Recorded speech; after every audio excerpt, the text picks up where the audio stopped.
Урматтуу Кыргызстандын жана Борбордуу Азия мамлекеттеринин коомчулугунун өкүлдөрү. Сиздерге мен өтө маанилүү шашылыш маалымат боюнча чыгууну туура көрдүм. Өзүңүздөргө белгилүү болгондой, жакын аралыкта, жакынкы күндөрү Великобританиянын жана Франциянын жетекчилиги Украинанын куралдуу күчтөрүнө алыс каралыкка учуп Россиянын ички территориясына чейин жете турган ракеталарды колдонууга уруксат бергендиги боюнча кабар тез аралык ичинде тарады. Бул өтө маанилүү маселе. Дүйнөгө коркунуч келтире турган кабар. Мына ушул эки мамлекет менен эле чектелип калбастан, мына ушундай Макрон менен Стармердин чечимин кызматта азыр турган, бирок жакын аралыкта кызматтан кете турган Джо Байден, Американын президенти колдоду деген маалымат чыгып атат. Бирок муну Джо Байден өзү дагы, анын айланасындагы администрацияда тактаган жок. Бирок ошондой маалыматтар баягы чагылгандай тез тарап атат. Бирок ушунун баары туура болсо, эгерде үч мамлекет, Америка, Франция жана Великобритания үчөө ошо алыс аралыкка уча турган, Россиянын ички территориясына жете турган ракеталарды колдонууга Украинага уруксат бере турган болсо, бул жакын аралыктарда келечекте ядролук согуштун чыгып кетүү коркунучу кайрадан күч алды дегенди билдирет. Өзүңүздөр белгилүү 5 ноябрда ошо шайлоо болуп Америкада Дональд Трамп шайланган. Дан кийин ошол дүйнөлүк коомчулук бир эркин дем алып, мына эме ядролук согуш болбой калды. Трамп болсо ушул убадаларды берген эле, согуш токтотом деп баарыбыз кичине эс алып калган элек да. Бирок мына ушундай кабар азыр желдей тарап, дүйнө эли бушайман болуп турган учуру. Ошонун ичинде кыргызстандыктар дагы, Борбордуу Азияда жашаган калктар дагы азыр бүт кулак түрүп карап турушат, эмне болот деп. Мына ушул боюнча мен укук коргоочу катары, ошо геосаясат боюнча изилдеген адам катары бир өзүмдүн пикиримди билдирип коюуну туура чечтим. Бул чечим дүйнөлүк коомчулукту бушайманга сала турган чечим. Бул жакшылыкка алып келбей турган чечим. Мына ушундай ракеталарды, алыска уча турган ракеталарды колдонуу боюнча, Россиянын ички территориясына жетүүгө аракет кылуу боюнча демилгени ушул Украинанын азыркы президенти Владимир Зеленский дайыма көтөрүп жүрөт. Ал провокация кылып жүрөт. Батыштын жетекчилерине, Американын жетекчилерине дайыма жалдарап барып, суранып, мына ушундай ракеталарды колдонууга уруксат бериңиз. Мен Россиянын ички территориясына чейин ракетаны колдонуп, элин талкалап, имараттарын талкалап, анан ушу Американын жардамы менен Россияны биз жеңебиз деген бир ишке ашпаган жомогун батыш өлкөлөрүнө айтып келген. Мына эми ошол Зеленскийдин сунушуна, провокационный сунушуна ушул эки мамлекет, Франция менен ушу Англия макул болуп, ага Америка кошулду деген маалымат болуп атат. Бул жакшылык алып барбайт. Бул боюнча сиздерге айтып кетейин, Россиянын жетекчилиги, Россия Федерациясынын президенти Путин айткан. Эгерде батыш мамлекеттери алыска уча турган ракетаны колдонууга Украинага уруксат бере турган болсо, мына ушундай демилген алар көтөрсө жана ушул ишке барса, анда биз батыш биздин ички ишибизге кийлигишип, батыш менен биздин согушууга толугу менен жолубуз ачылат. Бизге анда душман бул батыш болот, Америка болот.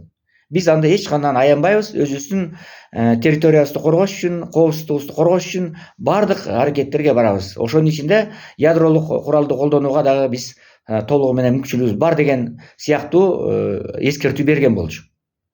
Бирок ошого карабастан булар ушундай ишке барып атат. Анткени өзүңүздөргө белгилүү, мына акыркы бир айдын ичинде, бир жарым айдын ичинде Украинанын территориясында, ошондо Донецк областында толугу менен ушул Россия армиясы ээлеп алып атат. Күнүгө канчалган километр алдыга кетип атат, басып алып атат, райондорду басып алып атат, айылдарды басып алып атат. Украинанын армиясы эч кандай тоскоолдук кыла алган жок. Алар Курскіге барып, Курскіні облысын басып алган менен, кандайдыр бир бөлүгүн басып алган менен, аякта армиясы бөлүнүп, кайрадан Украинанын жогорку баягы куралдуу күчтөрүнө өтө чоң кыйынчылык келип атат да. Эки жака алар бөлүнүп калып, Россия толугу менен жеңип атат. Мына ушунун бардыгын батыш көрүп, анан ушундай кадамдарга барып атат. Бул жакшылыкка алып барбайт. Андан тышкары мына Бириккен Улуттар Уюмунун Коопсуздук кеңешинин бүгүн жыйыны өтүп атат.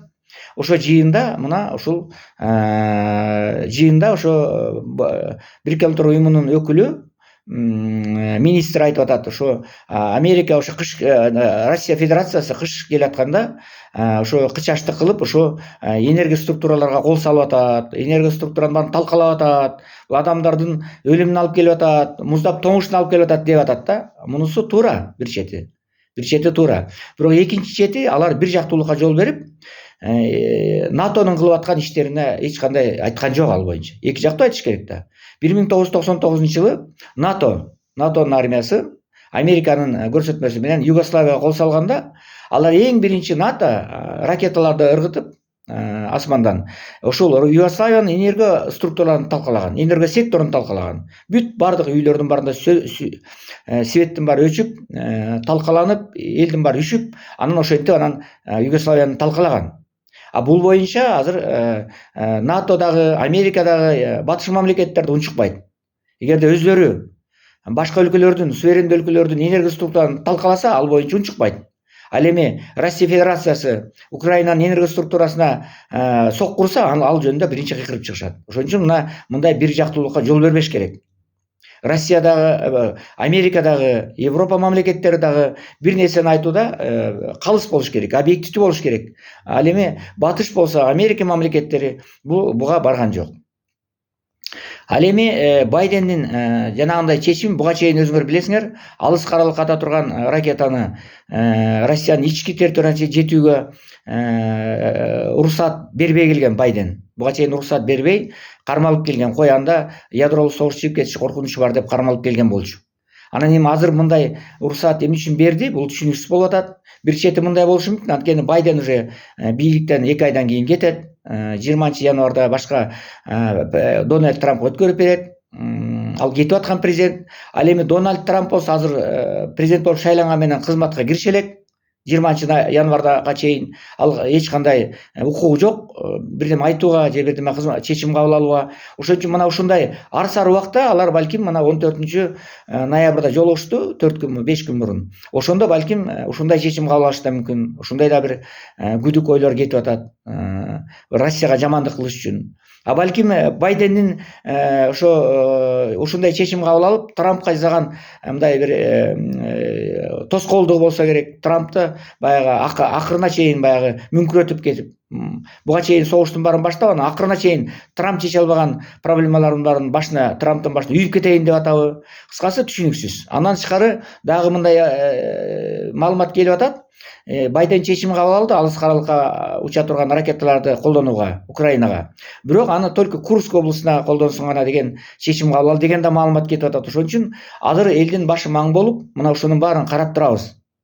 Ошон үчүн мына өзүңөр билесиңер, мына бүгүн дагы ушул Россиянын кээ бир адамдары, министрлери, ошо эксперттери, ошо именно батыш боюнча институттун директору Каратенко мырза дагы айтып атат, эгерде ушундай чечим кабыл алган чын болсо, анан алыс каралыкка уча турган ракеталарды колдоно баштаса, анда Россияда жөн турбай, ошо корабльдер аркылуу, океандагы өзлөрүнүн баягы ядролук куралды алып жүргөн корабльдер аркылуу ошо Франциянын жана Британиянын территориясына, ошо баягы океандар турган территориясына, суулар турган территориясына ядролук согушту, ядролук ракетаны, ядролук куралды колдонууга мүмкүнчүлүгү бар. Алар адамдарды өлтүрбөйт, бирок баягы океанга таштайт.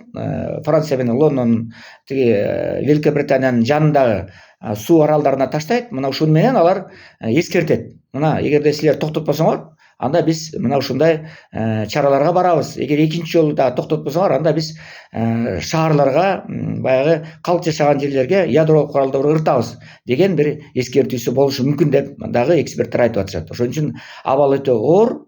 дүйнөлүк коомчулук азыр ушуну карап турат. Ошон үчүн мына ушуну болтурбоо үчүн бүт дүйнөлүк коомчулук өзүбүздүн аракетибизди көрүшүбүз керек. Ар бир адам өзүнүн пикирин билдириш керек. Мен дагы ушул бир укук коргоочу катары, Кыргызстандын жараны катары, Борбордук Азиянын жашоочусу катары ушул өзүмдүн пикиримди билдирип атам. Ошон үчүн бардык прогрессивдүү гумандуу адамдардын бардыгы ушул ядролук согуштун чыгып кетпесине, ушул ракеталардын алыс каралыкка ыргытылбашына, адамдардын өлүмүнө алып келген кадамдар болбошуна бүт аракеттерди көрүшүбүз керек. Согуш бизге жакшылык алып барбайт. Дүйнөдө согуш токтотулуш керек. Адамдар өлбөш керек. Балдар ыйлабаш керек. Жаш балдар өлүп атат, мына канчалаган кара адамдар өлүп атат. Бул жакшылык алып келбейт. Ошон үчүн ар бирибиз өзүбүздүн пикирибизди билдиришибиз керек. Укканыңыздар үчүн чоң рахмат.